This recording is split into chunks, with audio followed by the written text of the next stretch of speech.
오늘 할 내용은 우리가 이제 지난주에 중요하게 봤던 것 중에 하나가 사람들이 하는 그 여러 가지 경험에 대한 이야기를 갖다 나눴어요. 그래서 그런 경험과 하면서 이 세 가지 주제를 한번 생각해 보자 이런 생각을 했어요. 그래서 첫 번째는 그 우리가 일상을 살면서 참 좋은 경험을 하고 있다고 여겨지는 장면들, 그런 장면들이 어떠한 장면들일까? 어떤 점에서 이런 주인공들이 최적의 이런 좋은 경험을 했다고 가능해졌다고 생각할까 하는 게 이제 첫 번째 우리 생각해 볼 거였고, 두 번째는 이제 그러기 위해서 제품이나 서비스가, 앞에 있는 1번은 꼭 제품이나 서비스일 필요가 없는 거예요. 2번은 이제 그러기 위해서 제품이나 서비스가 쓸모있고 사용하기 편리하고 적절한 감성을 전달해야 되는데, 이제 그런 것들이 제공되는 장면이 뭐가 있을까? 한번 보면서 또 이제, 생각을 해보자 했고, 이제 마지막으로 세 번째는 좀 관점을 바꿔서 영화를 갖다가 제작하는 사람의 입장에서 보면은 기술적인 요소, 비즈니스적인 요소, 디자인적인 요소, 이런 예술적인 요소들이, 잘 조화를 이루었을 때, 좋은 영화가 나올 수 있을 텐데, 이제 그런 영화들이 어떠한 영화들이 있을까 한번 생각해보고 왜 그렇게 생각했는지 한번 의견을 나눠보자 했어요. 그래서 우리 지난주에 얘기한 것처럼 개인 과제는 우리 평가를 안 해요. 평가를 안 하고 냈냐 안 냈냐만 여러분들이 확인하면 되고, 이거 개인 과제의 취지는 여러분들이 주말에 영화를 한번 보고, 그리고 수업 시간에 했던 이야기들, 그 다음에 이런 그 내용들을 갖다 다시 한번 반추해 볼 수 있는 그런 시간을 갖고, 또 이거에 대한 관심을, 이쪽 분야에 대한 관심을 갖다 지속적으로 가져보자 하는 그런 취지에서 한 거니까, 이게 뭐 정답이 있을 리도 없는 거고, 그리고 뭐 잘했다 못했다가 있을 이유도 없는 거예요. 이해됐죠? 자, 그래서 이제 우리 각각의 질문에 대해서 여러분들이 낸 것들 중에서 우리 그 수업 시간의 취지나 또는 디스커션을 하기에 적당한 것들을 갖다 한두 개씩 우리가 선정을 했어요. 그리고 물론 여러분들이 낸 거 밑에다가도 가능한 한 자세하게 코멘트를 갖다 달려고 노력했고요. 그래서 첫 번째는 42명이 총 제출했는데 그 중에서 24명이 첫 번째 질문이 아무래도 좀 이렇게 마음에 와 닿았다 하는 질문이었고요. 그 중에서 우리 앞에 나와서 발표를 한번 해봤으면 하는 친구는 송규빈. 박수 한번 쳐주세요.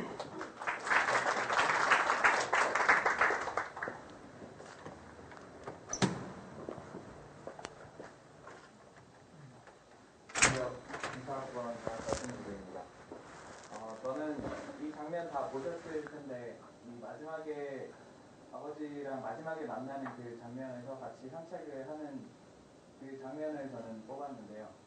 일단 주인공들에게 왜 가장 좋은 경험이었냐고 생각을 하면, 첫 번째로 이제 실질적으로 아버지와 함께 보내는 마지막 시간이었기 때문에 가장 소중하지 않았을까라고 생각을 했고, 그 다음에 두 번째로는 시간 여행을 항상 이 주인공은 혼자 시간 여행을 했는데 처음으로 함께 시간 여행을 했고, 그리고 어떤 목적의식을 가지고 여행을 한 게 아니라 뭐 좀 즐기기 위해, 함께 시간을 보내기 위해서 했던 여행이기 때문에 좀 다른 여행들과 달라서 최적의 경험이라고 생각을 했습니다. 그리고 좀 저에게는 왜 이 장면이 가장 좋았는지 말씀을 드리면,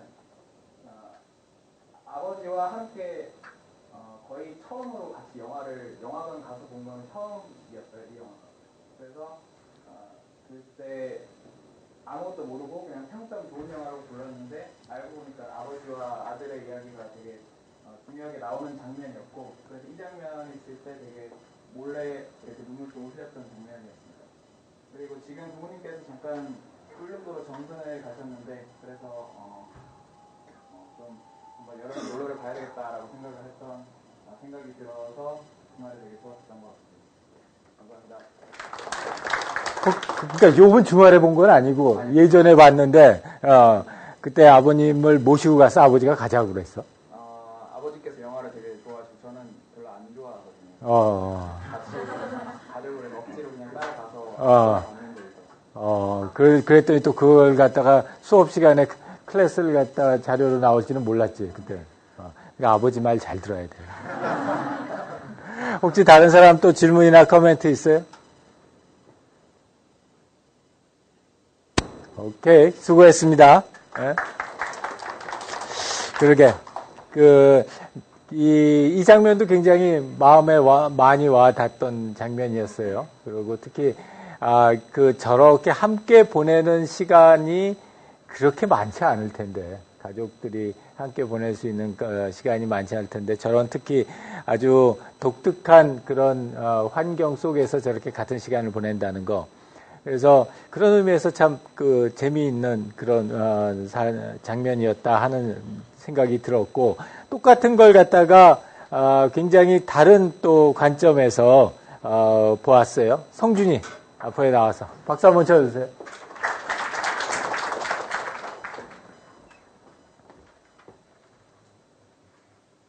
네, 안녕하세요. 저는 김성준이라고 합니다.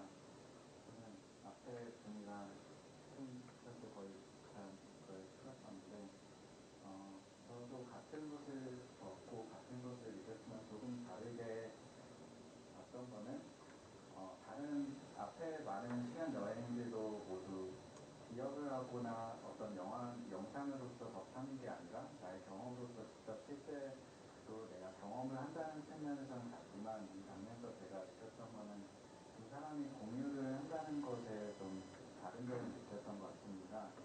그래서 그 사람 한 사람만의 어떤 과거 여행이 아니라 이 사람과 이 사람이 정말 간절히 원하는 과거에 정말 좋았던 기억을 함께 공유한다는 것은 정말 좋은 경험이라고 생각을 해서 이 장면을 골랐던 것 같고, 그 외에도 뭐 영화에서는 이제 아버지가 암으로 판정이 되고 더 뭐 어떻게 과거를 돌아가실 수 없다라고 하지만, 사실은 저라면 조금이나마 뭔가 많은 시도를 했을 것 같은데, 그 암을 치료할 수 있는.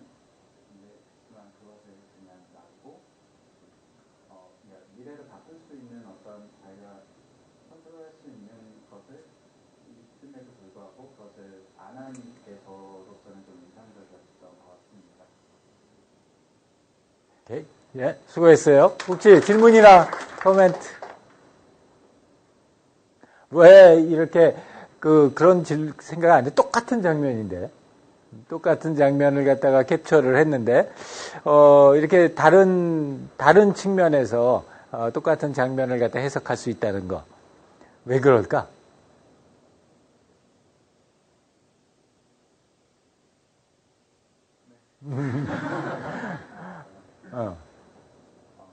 사람마다 과거가 다른 것 같고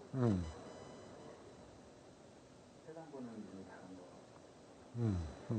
그게 우리 지난 시간에도 얘기했듯이 경험이 우리 너무 당연한 얘기긴 하지만 경험이라고 하는 거는 그 개인의 굉장히 주관적인 것이기 때문에 똑같은 환경에 똑같은 기기를 사용했다고 하더라도 그 사람이 하고 있는 경험이라고 하는 거는 굉장히 달라질 수 있다는 것.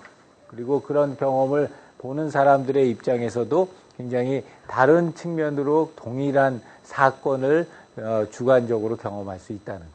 그래서 이제 우리가 이게 HCI를 갖다 한다는 거는 그런 다양한 사람들에게 어떻게 하면은 좀 더 좋은 경험, 특히 사용 경험을 줄 수 있을까 하는 것들 갖다 고민하는 게 이런 HCI라는 분야입니다. 자, 수고했어요. 네. 자, 그 다음에는 이제 이렇게 몇 개씩으로 해가지고 우리가 여러분들이 낸 걸 갖다 한번 카테고라이제이션 해봤어요. 그랬더니 정구훈 나오세요. 굉장히 막 정확히 뭐라 그래야 되나 굉장히 시스테매틱한 분석을 했어. 예. 그래서 안녕하세요. 공설학번 경영학과 전정입니다. 저는 최적 경험을 마지막 장면에서 주인공이 깨닫는 장면으로 했거든요. 시간 여행을 하지 않고 하루하루가 특별하면서도 평범한 마지막 날이라고 생각하고 완전히 그리고 즐겁게 매일 살도록 하는 노력이라고 상정을 했어요. 그래서 이 경험을 어떻게 얻을 수 있었을까 그거를 생각하다가 시간 여행을 할 수 있는 능력을 갖게 되면서 시간 여행을 할 수 있었기 때문에 시간 여행으로 해결되지 않는 사람의 일이라는 것도 있었고, 피하고 싶지만 결국 피하지 않아야만 후에 더 좋은 교훈을 얻을 수 있었던 일도 주인공이 깨닫게 되잖아요. 이로써 하루하루의 특별함과 소중함을 알게 돼서 시간 여행을 더 이상 하지 않고 현재 삶에 충실하게 살게 된 그런 경험이 있었기 때문에 이건 최적 경험이 가능하다고 생각을 했거든요. 그래갖고 이거를 우리가 HCI에 접목을 시키고 나면은 이게 하나의 제품으로서 얻을 수 있는 시간 여행을 할 수 있는 능력이라고 봤어요. 그래갖고 이거를 지난 수업 시간에 배웠던 유용성과 사용성, 감성에 대해서 이렇게 한번 분석을 해봤거든요. 그래갖고 유용성에 대해서는 사용자가 생각하는 시간에 오차 없이 딱 데려다 주는 거. 그 다음에 사용성에서는 되게 간단하잖아요. 어두운 곳에 가서 눈 감고 주먹 꽉 쥐고 생각만 하면은 딱 된다는 거. 그리고 감성 쪽에서는 시간 여행을 통해서 뭐 연인과의 로맨스에 관한 그런 시간도 있었고, 운동에 가까운 아버지와 시간을 보내면서 사랑을 느끼는 등 따뜻한 가족의 사랑을 느끼게 해주는 그런 감성도 있어서 이렇게 한번 분석을 해왔습니다. 맨 마지막 결론으로는 이런 최적 경험을 제품에 직접 사용함으로써 얻는 경험뿐만 아니라 제품을 사용함으로써 뒤늦게 얻는 그런 경험도 이렇게 포함시켜 볼 때 아버지가 느낀 그 시간 여행에 대한 경험과 이 주인공이 느낀 경험이 좀 더 발전적으로 얻어졌잖아요. 그런 점에 의해서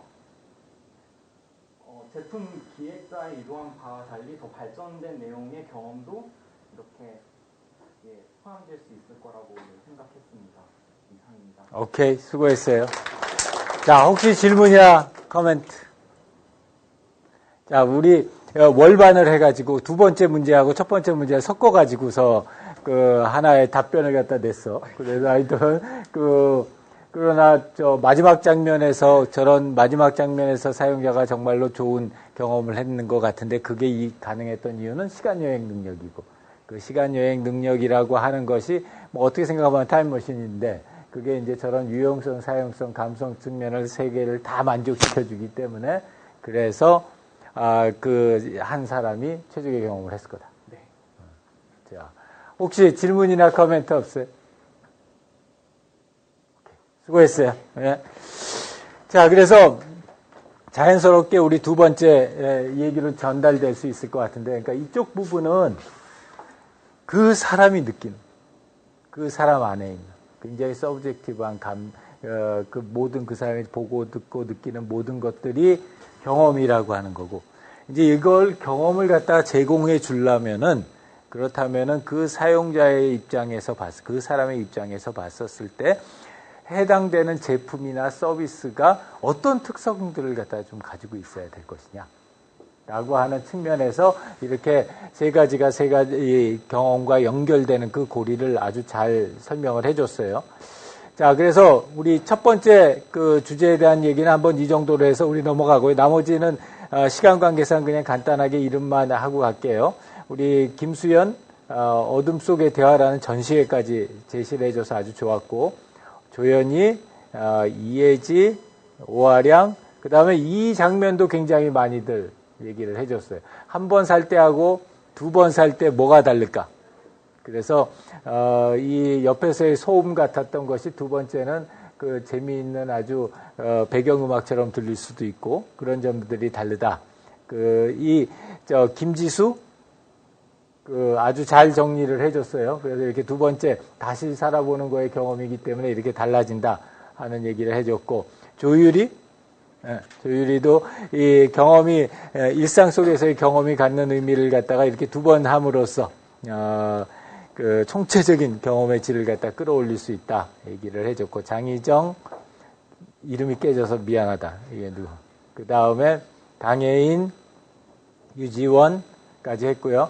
그 다음에 이 장면도 이게 이제 마지막 장면인데 이 마지막 장면 엔딩 장면에서도 하면서 이 핸드폰이 주는 또 그런 다양한 그런 걸 나도 이게 참 기억에 남는데 왜 기억에 남는지 모르겠는데 그럼 조금 이따 봐. 이거 굉장히 어떻게 생각하면 상투적인 대화인데 왜 이 영화에서 그래 조금 이따 봐 이 대사가 그렇게 마음에 이렇게 많이 남는지 내가 잘 모르겠어. 혹시 알려주는 사람 있어요 나한테?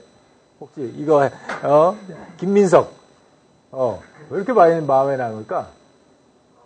저는 세상의 행복이라고 생각해요. 어, 그리고 정신적인 행복보다 단단한 이게 있는 일이고 이게 저 마지막 날이 행복하게 생활하면서 행복을 계속 누려주고 자기 시간에 충실한다는 게 인상 깊었어요.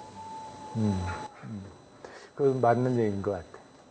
난 개인적으로는 출퇴근을 우리 집사람이랑 같이 해요. 와이프랑 같이 하는데 아침에 이제 차 몰고 와가지고 와이프 직장이 저희 정부 종합청사에 있는데 광화문에 있는데 그래서 이제 거기다 내려주고 집에 학교에 왔다가 이제 일 보고 저녁에 퇴근해가지고 갈 때 이제 다시 픽업해가지고 가는 거예요. 셔터맨 하는 거지. 셔터맨 이제 드라이버지. 운전사를 하는데 이제 그 정부 종합청사 앞에다가 이렇게 딱 매일 이제 별다른 일이 없으면 매일 거기다가 내려주고 이제 그 앞에서 다시 픽업을 해가지고 오는데 오늘 이걸 갖다 이렇게 자료 정리를 하면서 그렇구나. 매일 아침마다 그렇게 우리 와이프를 갖다가 그 자리에다가 내려다 주고 그리고 다시 거기서 픽업해 오는 그런 일상도 이 굉장히 잔잔한 행복을 주는 그리고 그런 에피소드들이 모여 있어서 기억할 수 있었을 때 그게 정말로 그 진정한 경험이라는 거를 사람들한테 주는 것 같다 하는 생각이 들었어요.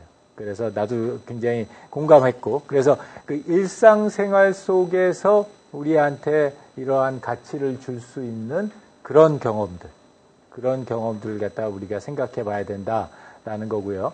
성욱이, 연준이, 찬양이까지 했고요.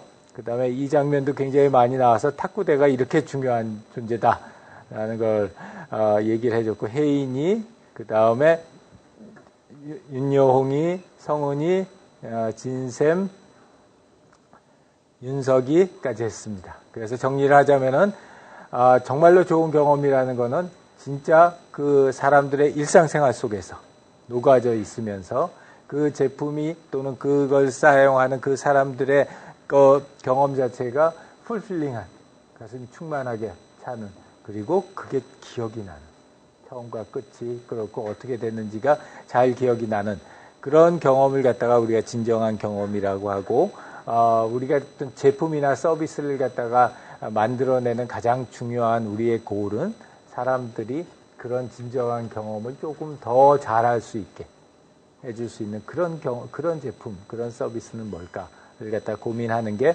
이 HCI의 가장 중요한 목표라고 생각을 해요. 자, 두 번째 우리 토론 주제는 뭐였냐면은 이제 한 단계 더 나가서 그러면은 사용성, 유용성, 감성이라고 하는 측면에서 봤었을 때 주인공이 사용하고 있는 여러 가지 제품이나 서비스 중에서 이런 걸 잘 제공하고 있는 그런 아이템들은 뭐가 있을까? 그게 꼭 디지털 제품이거나 이런 하이텍 제품이 아니더라도 또 어떻게 생각하면은 하이텍 제품이 아니기 때문에 그런 효과를 더 잘 나타낼 수도 있을 거예요. 그런 게 뭘까? 한번 생각을 해보자 그랬어요.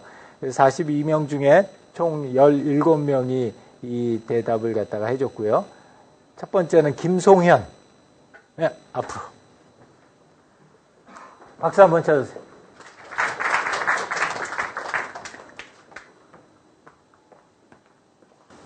안녕하십니까. 경영학과 1학번 김송현입니다. 저는 제품으로 사람들한테 유용하고 편리하고 그다음에 감성을 제공하는 장소로서 어떤 옷장을 정해보았는데요. 먼저 타임슬립 시간 이동을 하는 데 있어서 새벽의 비밀 장소로서 사용이 될 수 있었고 두 번째로는 가정집이나 어느 장소면 어디서든 쉽게 찾을 수 있는 장소라는 점에서 편리하게 찾을 수 있다는 점을 찾아보았습니다.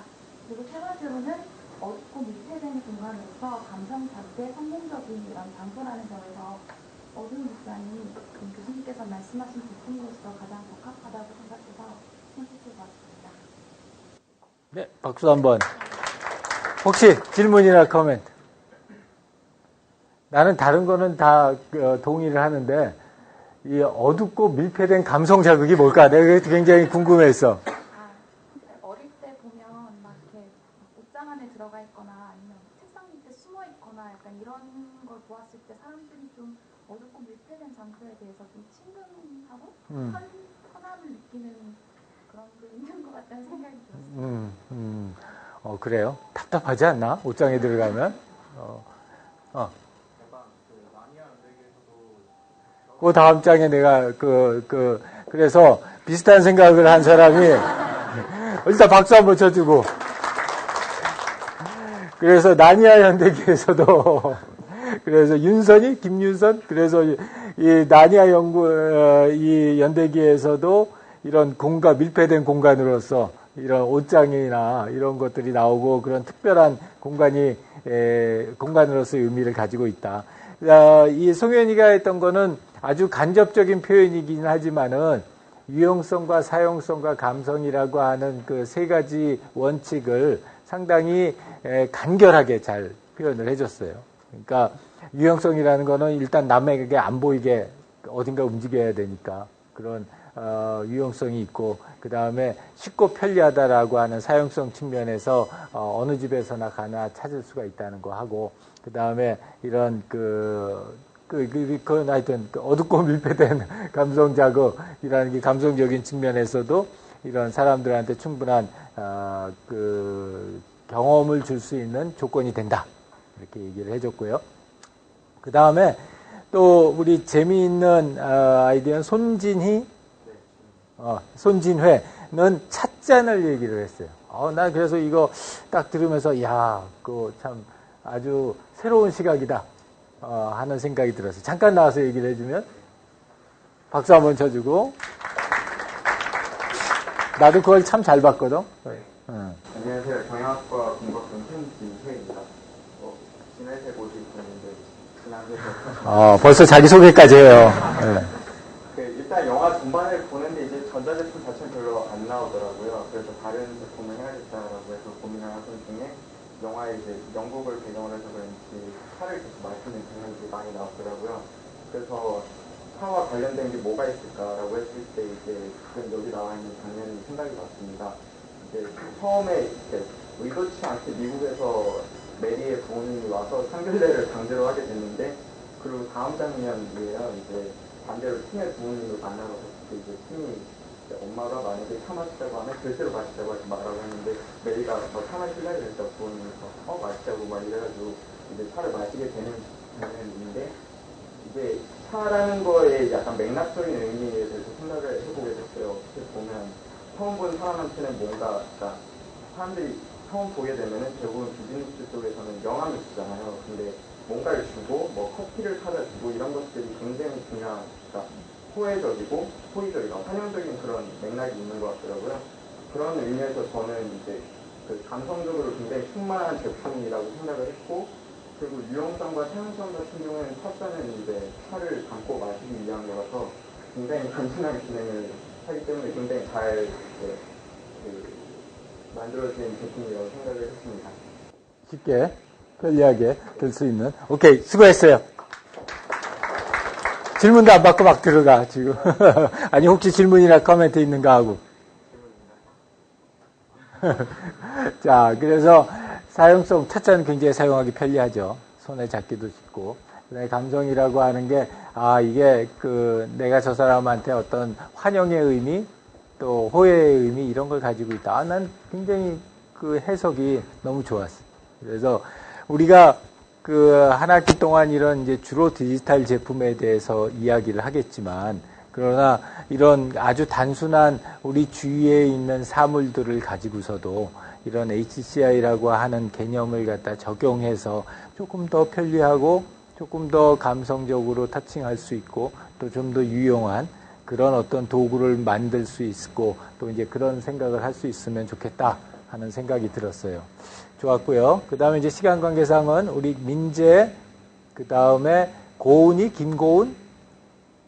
김고은이도 아주 잘 정리를 해줬고, 그다음에 박예슬, 예슬이도 잘 정리를 해줬고요. 박슬기도 잘 정리해줬고, 현수, 김현수, 다음에 서균이도 잘 정리를 해줬고요. 이 블라인드 레스토랑에 대한 얘기를 많이 했어요. 나름대로 굉장히 의미 있는 그런 세팅이어서 한동혁이, 그 다음에 장여진, 그 다음 최혜원, 한송협, 그리고 임재홍, 그 다음에 이승준, CD 플레이어 관심 있는 사람들도 되게 많았어요. 그나마 나오는 좀 제품 중에 하나여서 김종현, 그 다음에 박정현, 그 다음에 뭐 기타 등등으로 해가지고 여러 가지 그 내용들 슬라이드, 프로젝터, 빔 프로젝터가 그렇다. 방수에 무선으로 영상하고 전환도 필요 없다. 그래서 굉장히 좋다.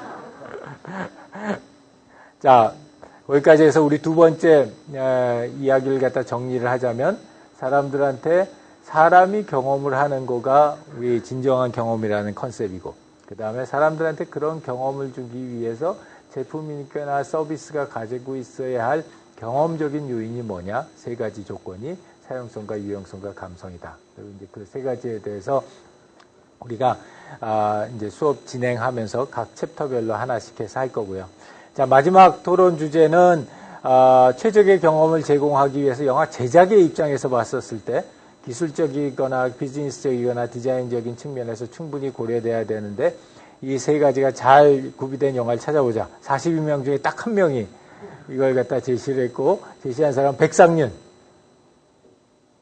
자, 앞으로 나오고 박수 한번 쳐주세요.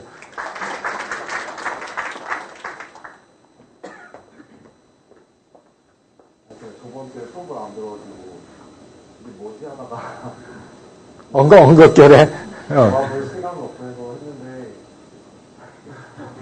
아니 일단 기술적인 거는 CG나 영화 제작에서의 완성도를 생각했고 비즈니스적인 거는 사람들의 호감과 표를 하게 만들게끔 하는 소재를 생각했고 디자인적인 이제 미관상으로 좋은 가를 생각해봤는데 최근에 나온 영화들 중에 다들 실수맨 할 것 같아서 그거 안 하고 이거 했는데 네, 뭐 기술적으로는 CG 이런 게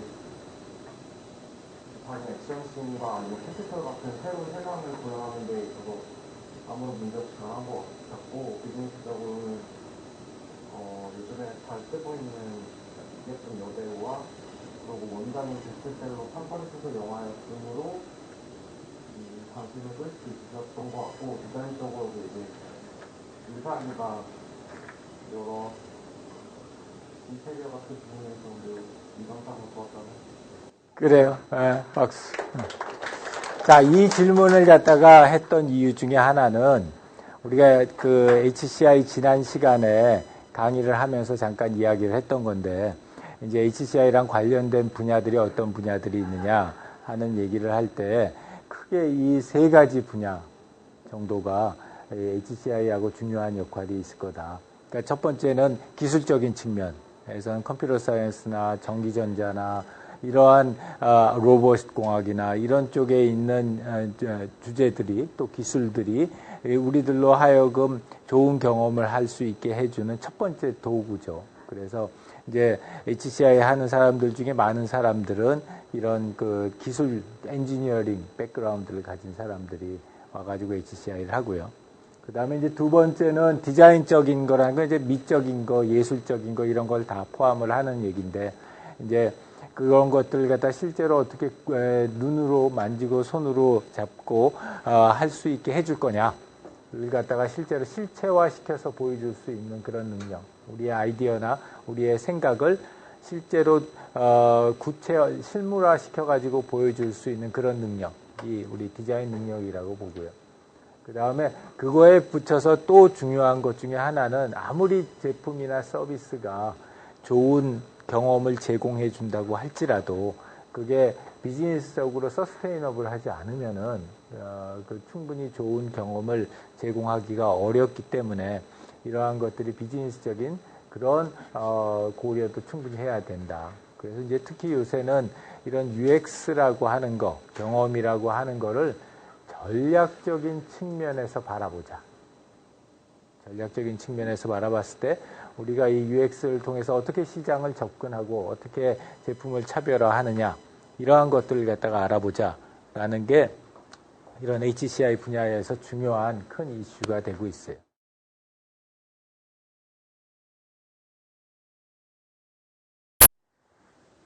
HCI 쪽에서 얘기하고 있는 세 가지. 그러니까 첫 번째 진정한 경험이라고 하는 것, 사람이 경험하는 것. 그래서 그 기억에 많이 남고 우리가 충분히 소기한 목적을 달성하고 주변의 것들과 좋은 조화를 이뤄나가는 그런 경험을 진정한 경험, 기억에 남는 그거 참 좋은 경험이었어 라는 걸 만들기 위해서 유용성, 사용성, 감성이라는 세 가지 원칙을 만들어야 되고 만족시켜야 되고 그런 원칙을 만족시키기 위해서는 기술적인 능력, 그리고 디자인적인 능력, 그리고 우리 비즈니스적인 능력 이런 세 가지 능력이 필요하다라는 게 우리 이 About Time을 보고 HCI하고 연관되어서 우리가 이야기하고 싶었던 주제예요. 그래서 이제 앞으로도 이런 식으로 우리 그 화요일 날 수업은 영화를 갖다 보고 그 영화 속에서 나왔던 걸 통해서 우리 주에 이야기했던 내용들을 갖다 조금 심도 있게 한번 고민해보고 생각해보고 그거를 다른 친구들과 나누는 그런 시간을 먼저 전반부에 가질 거고요. 이제 후반부는 요번 주에 나갈 진도에 대한 간단한 이제 소개를 할 거예요. 그러니까 아까와 같이 그런 경험이라고 하는 것이 굉장히 중요한데 그런 경험이라는 걸 갖다가 실제로 제공해 주기 위해서는 그럼 구체적으로 뭘 통해서 제공을 해 주냐라고 할 때 우리가 이 상호작용이라는 얘기를 해요. 인터랙션이라고 하는 얘기. 그래서 이제 이게 요번 주의 주제예요. 우리가 지난주에 경험이라는 거에 대해서 일주일 동안 생각을 해보고 영화를 봤다면은 요번에는 이 상호작용이라는 거에 대해서 생각을 갖다 해볼 텐데 이 상호작용은 경험 그러면은 말하자면 골이라고 하면 그 경험이라고 하는 걸 제공해 주기 위해서는 우리가 구체적으로 뭘 봐야 되냐, 뭘 변경해 줘야 되고, 뭐를 갖다가 실제로 디자인해 줘야 되느냐, 그러면 그때 나오는 얘기가 이 상호작용이라는 얘기가 나와서 이게 이제 전체 그 챕터 2의 전체적인 구조예요. 우리 교재에 있는 챕터 2의 전체적인 구조여서 이 상호작용이라는 것 자체가 굉장히 중요한 이슈인데 이런 상호작용에 대해서 실제로 상호작용이라는 게 어떤 것들이 있냐 하는 절차가 뭐냐라는 거하고 어떤 종류가 있느냐 그걸 갖다가 지금 간단하게 여러분들하고 같이 나눌 거고요. 이제 목요일 날 이 얘기를 나눌 때에는 나머지 이제 디테일한 이런 상호작용성이라는 게 어떤 것들이 있고 그 다음에 상호작용의 그런 행위와 스타일, 상호작용의 스타일은 어떤 것들이 있느냐 하는 얘기를 나누고 그 다음에 상호작용이라는 게 현재서부터 미래로 어떤 식으로 변화 발전되어 나가느냐 하는 얘기들을 갖다가 우리가 요 파트는 목요일 날 이야기를 갖다 조금 더 나눌 거예요. 자, 그래서 이제 상호작용이라는 거 사실 그렇잖아요. 주거니 받거니 하는 건데. 그래서 사회학에서 얘기하고 있는 상호작용이다. 그러면은 사람과 사람 간에 뭔가 서로가 서로에게 영향을 미치는 어떤 행동이나 이런 것들. 대표적인 상호작용 뭐가 있을까? 인간과 인간 사이의 상호작용 얘기를 하면 대화, 또 표정, 전화, 탁구? About time? 탁구. 그렇지. 탁구도 주거니 받거니 하는 거니까. 또요? 선물. 선물 주기만 하고 못 받는 경우도 많은데. 선물. 또요? 악수. 악수도 상호작용이지. 악수. 서로 하는 거. 왔다 갔다 하면서. 자, 그런 것, 지금 이제 여러분들이 얘기한 걸 갖다 가만히 이렇게 생각해 보면은 결국에는 무엇인가를 상대방에게 전달을 하는 거예요. 어떤 의미로든지. 그리고 거기에서부터의 리스폰스가 어떤 형태로든지 다시 나한테 전달이 되는 거예요.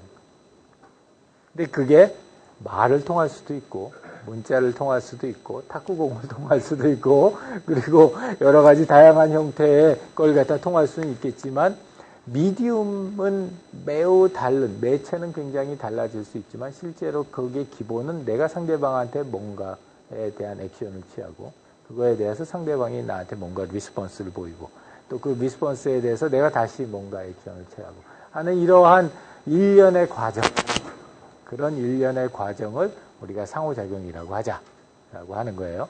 신문방송학에서는 이런 상호작용을 사람과 메시지 간에 일어나는 일련의 절차라고도 봐요. 그래서 예를 들어서 어떤 매체를 접했을 때, TV를 접했을 때, 새로운 뉴미디어를 접했을 때, 그랬을 때 사람과 그런 매체들 간에 어떠한 주거니 받거니가 있느냐, 사람이 시청을 하고 그거에 따라서 어떻게 바뀌고 이런 것들이 HCI적인 입장에서 보면은 이게 이제 대상이 디지털 아티팩트라고 하는 굉장히 큰 대상으로 변해요. 그러니까 이건 뭐냐면은 핸드폰, 뭐 기타 등등 우리가 생각할 수 있는 거의 대부분의 전자제품 또는 디지털 서비스들, 인터넷 서비스들, 이 모든 것들이 대상이 되는 거예요. 그래서 그것들과 사람 간의 일련의 주거니 받거니, 사람하고 사람이나 마찬가지로. 그래서 그런 상호작용과 대비되는 개념 중에 하나가 인터페이스라는 개념이에요. 그래서 인터페이스라고 하는 개념은 이제 좀 계속해서 나오겠지만 그런 상호작용에서 실제로 입력과 출력 장치에 표현되어 있는 정보 그 자체를 가리켜서 우리가 인터페이스라고 그러고, 그 인터페이스를 중심으로 해서 주거니 받거니를 하는 행동, 일련의 행동, 그 일련의 연속되는 행동들을 인터액션이라고 그래요. 그 인터액션은 액션이야, 행위야. 반면에 인터페이스는 페이스잖아, 얼굴이잖아. 그러니까 실제로 표현되고 있는, 또 전달되고 있는 그 표현 수단 자체를 갖다 얘기를 해요. 그래서 일반적으로 모든 디지털 아티팩트들은 이런 4가지 단계를 거쳐서 상호작용을 한다는 거예요. 그래서 이쪽이 사람이고, 이쪽이 뭔가 뭐 컴퓨터가 될 수도 있고, 핸드폰이 될 수도 있고, MP3 플레이어가 될 수도 있고, 뭐 여러 가지가 될 수 있겠죠. 그러면 첫 번째 단계는 표명 단계라는 거예요. 사람들이 자기 마음속에서 가지고 있는 어떤 추상적인 목표가 있어. 나 오늘 기분이 꿀꿀한데 멜랑콜리한 음악을 하나를 들어야 되겠다. 하면 이런 추상적인 목표를 세워가지고 그 목표를 갖다가 지금 이 컴퓨터 또는 이 MP3 플레이어 또는 이 스마트폰에서 내 목표에 적합한 행위가 있나? 를 찾는 단계. 그 단계가 자기의 의사를 표명한다 이거예요.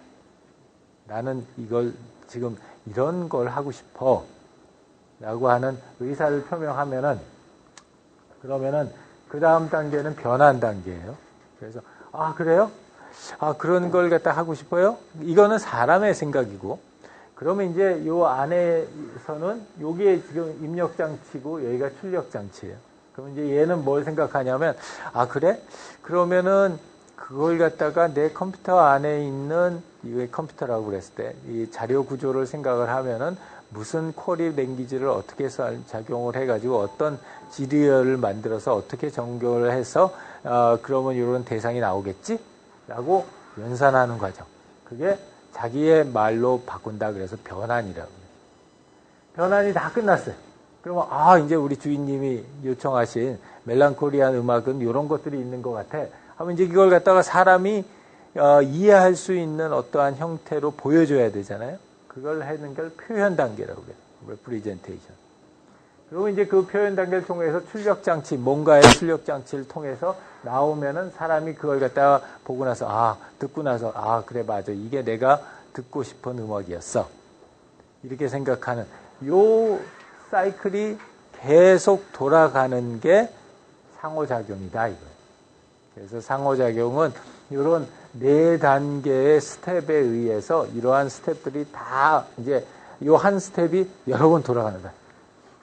이제 여러분들이 생각하는 여러분들이 어떤 디지털 제품들, 스마트폰도 그렇고, 컴퓨터도 그렇고, 그런 걸 사용하는 과정을 너무, 당연한 얘기지만, 머릿속에서 이런 형태로 프레임을 해서 이렇게 생각해보면, 그래, 내가 뭘 하고 싶었어? 그래가지고, 이런 걸 입력을 시켰더니, 시스템이 그 안에서 이렇게 지 나름대로 변환을 해가지고 생각을 한 다음에 이렇게 해가지고 나한테 표현해줬어. 내가 그걸 보고 나서 맞아, 이게 내가 원하던 거야. 아니면 이건 내가 원하던 거 아닌데 하는 평가를 내렸어. 하는 이런 아주 일반적인 절차를 가지고 추상화시켜 놓는 거예요. 추상화시켜 놓음으로써 사람들한테 상호작용이라는 건 저런 거구나.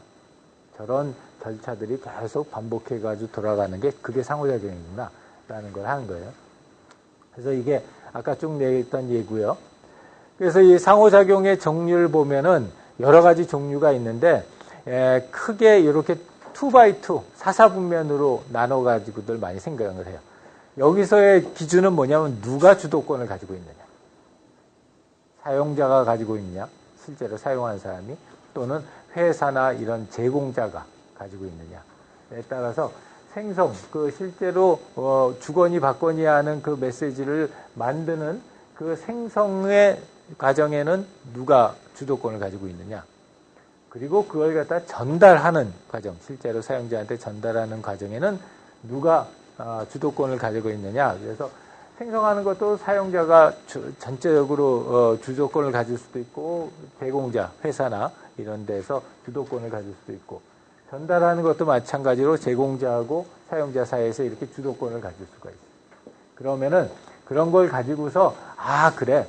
우리가 무지하게 많은 그런 상호작용들이 있는데, 제품들도 굉장히 많고 서비스들도 굉장히 많은데, 걔네들을 갖다 누가 어떤 과정에서 주도권을 가지고서 진행하느냐에 따라서 이렇게 2x2짜리 이런 걸로 나눠볼 수 있겠구나. 그래서 생성하는 데에서 사용자가 주도권을 가지고 제공자는 전달하는 데서 주도권을 가지면 등록형이다. 그래서 이런 식으로 해가지고 4셀로 나눠가지고 분류를 하기도 해요. 이게 이제 신문방송학 쪽이나 이런 데에서 커뮤니케이션학 쪽에서 많이 사용하는 분류 기준이에요. 그래서 전송형 같은 경우 우리 온라인 방송이나 이런 거 생각하면 이게 전송형이고요. 대표적인 케이스. 등록형 같은 경우에 오픈마켓, 11번가 같은 경우가 등록형이고, 그 다음에 문의형 같은 경우에는 주도권도 전송에서의 주도권도 사람들한테 있고, 컨텐트 만드는 것도 사람들한테 주도권이 있는 경우는 이런 주문형 비디오나 이런 것들이 있고요. 상호작용 내용은 제공자가 만들지만 그 내용을 전달하는 거는 사용자가 주도권을 갖는 경우가 이 문의형이고, 마지막으로 이제 대화형은 내용을 만드는 것도 사용자가 주도권을 가지고 만들고, 그걸 전송하고 전달받는 것도 사용자가 주도권을 갖는 경우, 이메일이나 트위터나 이런 것들은 우리가 대화형이라고 그래요. 그래서 이제 이런 4가지를 갖다 보고서 내가 지금 생각하고 있는, 내가 관심이 있는 요 디바이스, 요 서비스는 무슨 형일까? 를 갖다 생각해 보면 거기에서 중요하게 생각하는 성공 요인들이 달라지는 거예요. 예를 들어서 아까 전송형이다. 그러면 그때는 컨텐츠의 내용이 성공 실패의 가장 중요한 요인이 됩니다. 반면에 이렇게 대화형이다. 그러면은 상호작용을 하는 과정이 얼마나 쉽고 편리하게 전달될 수 있느냐라는 게 또 중요한 성공 요인이 됩니다. 그래서 이렇게 4가지 정도로 상호작용의 유형을 나눠보는 거는 내가 이런 형태의 이 상호작용에 필요로 하는 제품이나 서비스를 만들 때에는 어디에다 초점을 맞춰야 되겠구나. 어떤 게 중요한 요인이겠구나. 이런 걸 갖다 확인하기 위해서 우리가 이런 분류 기준을 해요. 혹시 질문이나 코멘트?